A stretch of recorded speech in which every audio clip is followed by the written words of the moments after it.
what are the? I mean, the classification. Obviously, we've seen species change into other species. It's the speciation. Is that the word? What it's called? Yeah, we've seen examples of it. A lot of people retort with that's not a change in species because it's still the same type Yeah. of living thing or whatever. It's like, well, but it is a different species, so they just change their mind about what they really wanted to see or whatever. But yeah, speciation. Okay, and then what would be the classification above that? Because I've heard some debates where Christians would talk about, or at least the category where they like to dig their feet in, per se, is the kinds or the families. Yeah, Is that so they say a change in kind, and changing kinds? Yeah.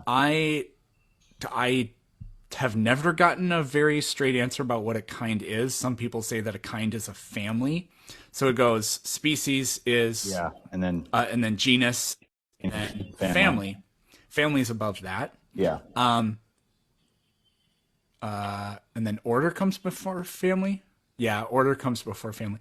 So like a family is roughly what a kind is supposed to be, I guess. So we've never documented a change in like families, but that's a process that would, I mean, no sensible person would think that the process can take anything less than many, many, many thousands of generations.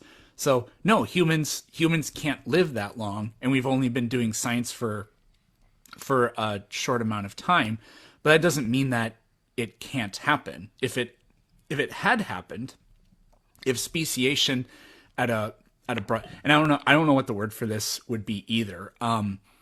A new taxa evolving, I guess is some way we could say it.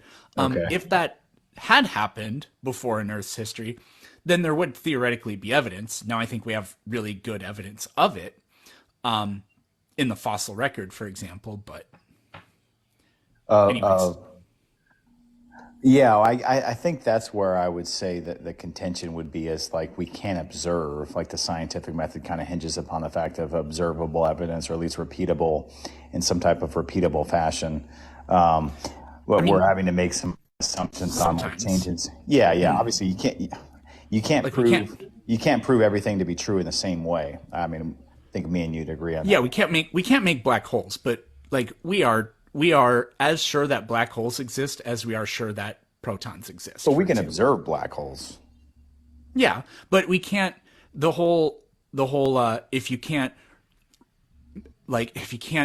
do it experimentally and repeat it and observe it and blah blah blah, Yeah. then that's not real science. That's not that drives me crazy because it's just Well, literally that's like not the true. presuppositions, like that. Like you can't prove that there's other minds besides yourself. We were talking about that yesterday. Like Yeah.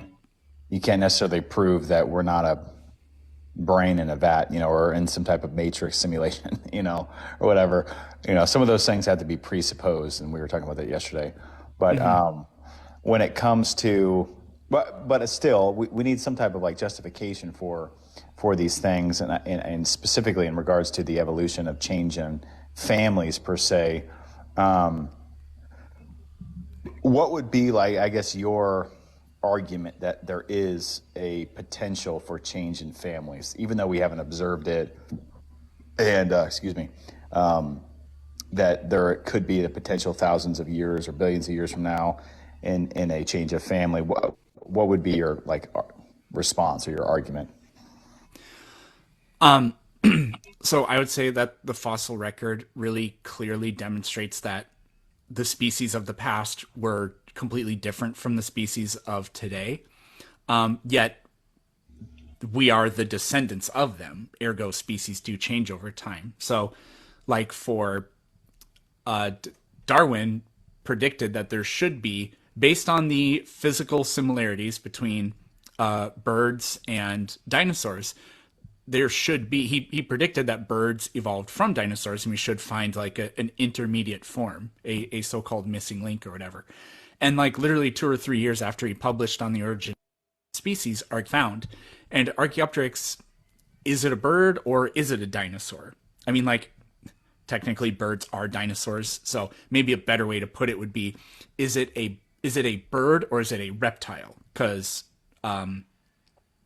dinosaurs are reptiles and birds are birds, right? Yeah. Well, it's such a chimera that it's actually kind of hard to say because it has a really long tail. Birds don't have tails. It has a snout with teeth. Birds have beaks that have no teeth in them. Later on, we find things like Hesperornis, which does have a beak, but it still has teeth. It has unfused fingertips. Birds, except for ostriches and emus and perhaps cassowaries, don't have. They all do have fused fingertips. That is, the hip structure is totally different, but it has hollow bones and like a whole and flight feathers. Obviously, it's a whole bunch of other things like that. So, But aren't like those just if characteristics? oh sorry, what's Aren't that? those just characteristics of the same? They're just variant characteristics of a certain species that doesn't necessarily give credence to a mandatory change in family, but more of just a deviant variation of the same species. Well, no, because well, instead Well, of for saying instance, no, I like would say that we I have think that smaller. argument's weak because the idea is birds evolved from some other group of organisms. And so what that would mean is the traits that birds have today, we would call those highly derived traits. So a bird has arms just like I do, but the bones of the arms are so specially modified to serve the function that they have. But if birds evolved, it means that their ancient ancestors way back had they had arms, but not wings that they used to fly with necessarily, right? So I guess I would my question is how do we your first assertion or premise I have trouble conceding is that birds evolved from other things. How would you Well, argue that? so if they did, I mean, if species evolve, it means that they evolved from different species in the past, right? So far, I'm just telling you ifs. Yeah. And the reason I say that is because science is in the business of making predictions, right? Well, lo and behold, we have tons of these intermediate transitional fossils of birds. Like, for example, Hesperornis, which is very modern in a lot of ways with other birds, except it has teeth. It hadn't lost that trait yet, But right? it's still a So bird that's though, right? yes, but it's a more primitive bird, right? And then Archaeopteryx, it's very hard to distinguish. I mean, the truth is, it was never the case that one day something that isn't a bird laid eggs and inside those eggs were birds. I mean, the process doesn't happen instantaneously like that, right? So, we're never going to find the first bird because it's too subjective and it doesn't work like that. It's like, when did modern English appear on this planet? It didn't. It is completely different than Old English, but it didn't just appear. It wasn't like a bunch of people. It wasn't like this one generation all of a sudden was like, let's just change almost all the words, So yeah, here's my, if I'm making a little bit of a logical connection here with if I'm trying to apply your logic, it's more of an inductive argument where you're taking these observations of variant birds or birds that were primitive, to use your definition, and based on a observation of change, ergo, there is a inductive assertion that there could have been a change in family. Is that essentially correct? That you're using essentially observation to come to a conclusion. And the reason why sort I'm of. saying I mean, that I'm is I'm using evidence. So science goes back and forth from deduction to induction. Scientific theories are inductive, right? Because scientific theory is a grand narrative. Plate tectonics describes huge amounts of let me things. rephrase it. Your Well, I don't think there's anything wrong with the way you phrased it. no, well, yeah, just because I I would use your same method and your same principles of what you are describing in terms of applying it to evolution, and if I can apply that same method to Christianity, I would assume that you would disagree with me, but I'm just following the logic. It seems to be the same logical argument, but coming to a different conclusion. What do you mean you would use this for Christianity? So you're I you're, don't. you're looking at these fossils, these elementary fossils, was what you're saying.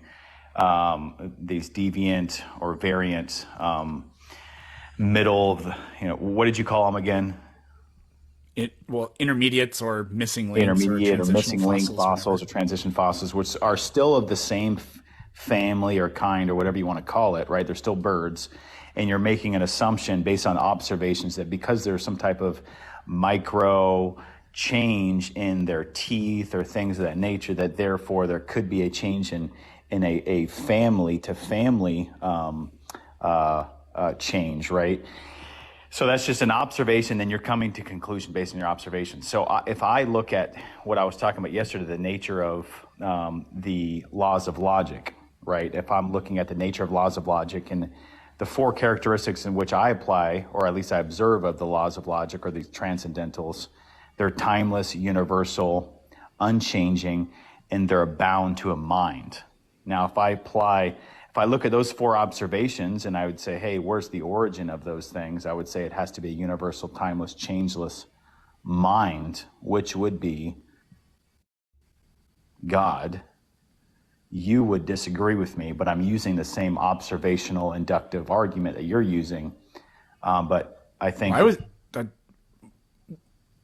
I don't really think so, because I was talking about the physical evidence that is the fossil record. Now all of a sudden we're not talking about physical evidence. We're just making logical claims. What you're making, you're making observations, and I'm making observations of physical phenomena, and then also immaterial phenomena. And no matter what category, immaterial or material, we're making observations and using some type of inductive argument to come to a conclusion. And your scenario and my scenario, I'd say at the end, the conclusion, you're having to take some type of leap of faith to come to a conclusion. And I would say it's not necessarily rationally, at least I don't think it's rationally justified to make that conclusion based on the fact that we don't observe those things to happen. But we predicted what the evidence would be, and we have that evidence. It's not faith-based. It's based in evidence. You can call it, there's nothing wrong with saying it is a belief. There's nothing wrong with saying that we use the evidence to make, in science we usually call them inferences, which is just a different word for assumptions. But it's not faith, because it's based on evidence. So what was the prediction? You said you made a claim just now that we had a prediction that we would come to these conclusions, or we would find these certain evidences. Yeah, I mean, like, for example, with evolution, I mean, if evolution is true, like in Darwin's time, they had no idea that such a thing called DNA even exists. They had no idea how heredity works. And then lo and behold, later on in the 20th century, we figured out that DNA exists and what its function is. And then we started in the 21st century sequencing genome. I mean, it started at the end of the 20th century, but whatever. Started sequencing genomes. So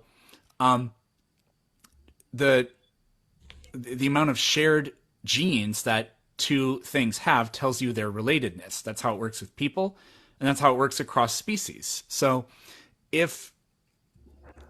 what I would say is genetics just confirmed the theory, right?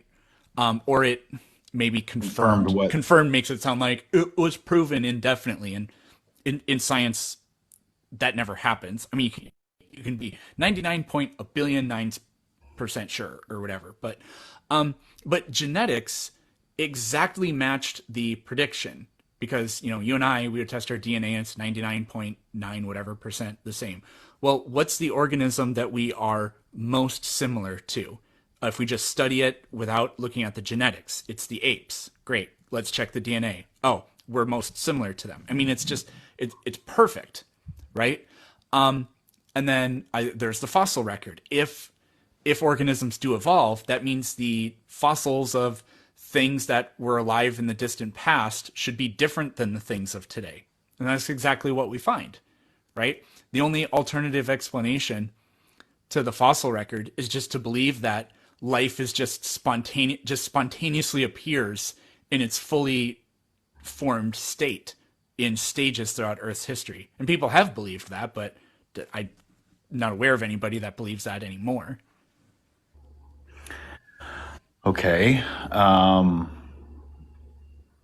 So I guess my next question, kind of, I guess it'd be a tangential question, would be how can you, obviously you're appealing to your reasoning skills. How do you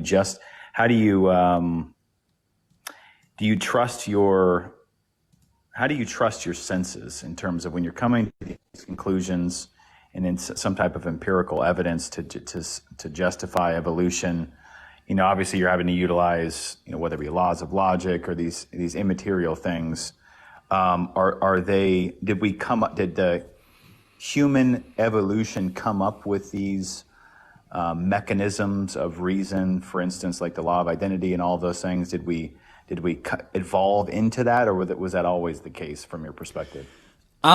So I think that the thing you're talking about, okay, how do I want to say this? We invented a way to talk about it because we invent language, and then we can use language to represent, our thoughts about the world around us.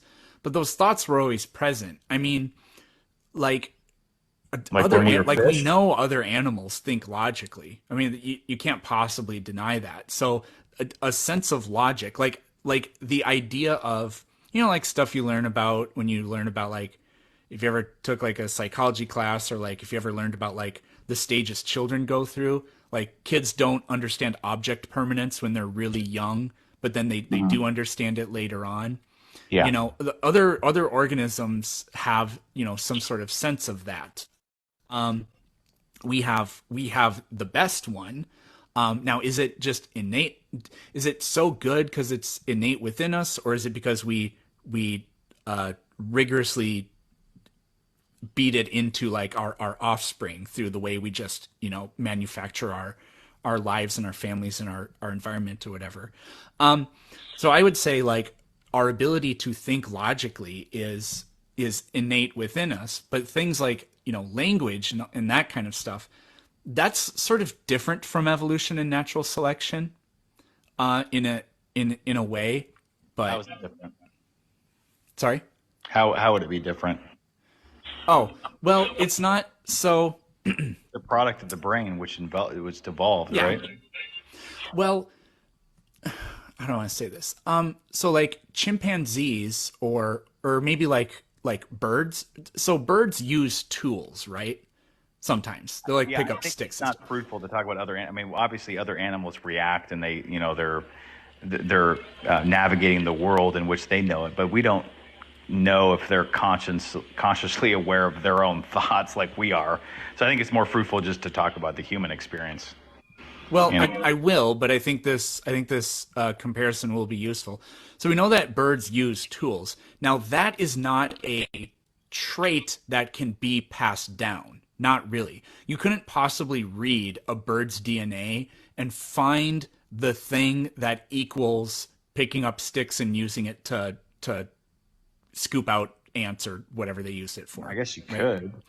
So, well, no, there couldn't possibly be a gene for that, right? Because that it's not part of the organism. It's something the organism does, though, right? So that's not part of natural selection, really. So we would say, like, there really isn't selective pressure on it. Does it affect the organism's ability to survive? Yes. And are there is there a genetic influence over it? Well, I mean, like, yeah, in the sense that the bird has a nervous system and stuff like that. But there's no such thing as a gene for using a stick or a tool. And in humans, there are genes that are involved with, like, our ability to vocalize, like the FOXP2 gene. All mammals have it. In humans, the purpose of it appears to be almost largely tied just to language, right? But that doesn't mean that evolution is picking and favoring people who have the ability to say words, because that gene's been with us before we had real language, or or like real grammar, right? So there's an evolutionary component to it where like the ability like for us to vocalize for whatever reason is important and adaptive, and natural selection can act on it, but language itself gets evolved and that's passed down culturally. It's Well, I mean, sort the of thing that outside separates the humans, genes actually. I mean, from both of our perspectives, the thing that separates us from any other, animal or whatever else exists in this world is the fact that we are able to use our intelligence to navigate this world. And I think that intelligence makes more sense to be with us from the origin of life as it's given from God, as we're made in His image from Adam and Eve. Whereas it's hard to justify, like, let's just say we were fit from your perspective. We were fish billions of years ago, floating around in the, I don't know, Atlantic Sea, and then what we had 1/8 of the ability of reasoning skills, or 1/8 of the ability to utilize 1/8 of the laws of logic, and then we grew to 1/2, and then 3/4, and then we finally were able to use the full laws of logic. It doesn't make sense to me why you'd be able to evolve into the ability to use your reasoning skills. It's either you had it or you don't. Why yeah, but why would evolution favor intelligence over anything else? Well, you tell me, because we're obviously the most intelligent creatures and the most dominant creatures on the face of the earth. So that had to be the most dominant trait from your perspective. No, not at all, because We sent a so man on the like moon. yes, I know, but how's that so I wouldn't really argue that that has helped our species in terms of natural selection necessarily in any way. So Sure, like it has. Me and fitness, you would have to agree on that. That our intelligence is, bar none, the thing that is not only put us in the dominant position in the world's hierarchy, but also the number one reason why we're able to survive and thrive and come up with transistors, modems, the iPhone, to sending a person on the moon. it's also the reason we're able to do unthinkable atrocities though too. It's Yeah, it's well, it's this you look at, I mean, it's the same thing. I mean, the 30 years war, no animal could have done something like that, well, then you're except talking, except that us. would be more of a discussion of morality. Like, if natural selection, like if that's your plumb line or your standard, well, then if I'm adopting your worldview, you would have to almost applaud the certain genocides because it's naturally selecting those that are weaker than others. But I would say that's No, important. no, it doesn't. No, it doesn't. There's there's nothing rational or makes sense from an So evolutionary let me ask you, perspective what of trumps doing a what genocide. That's what insane. what is your what would be the principle in which you adopt first as your plumb line: morality or natural selection towards a better society? Reason. I could easily tell you mine. I It's would pick morality. neither. I would pick reason. No, So can reason is we moral actually go too. back to this intelligence thing, because it's not that this other thing isn't interesting, but this one's really interesting, and we can talk about one and then the other. So like going back to the intelligence thing, like yes, we are the most intelligent, but we're not the we're not the apotheosis of evolution. We're not the best anything. I wouldn't say, like, you can say we're the most intelligent, but best is just like it's subjective. So like fitness or like survival of the fittest, that doesn't mean physical fitness or stamina or intelligence or strength or speed or anything like that. It just means like an organism's ability to survive and reproduce in Yeah, the environment. can I So stop you there? So I think all of our basic, and most people's basic assumptions in life would have to be life is better than death. And I think us, more than any other creature, is better and more evolved at preventing death and sustaining and oh, that's not true. lengthening life than any other species. That's no, that's not true. Bacteria, plants, tardigrades, nematodes. In Did I comparison say to our in bacteria? comparison to our Ants, algae, even viruses.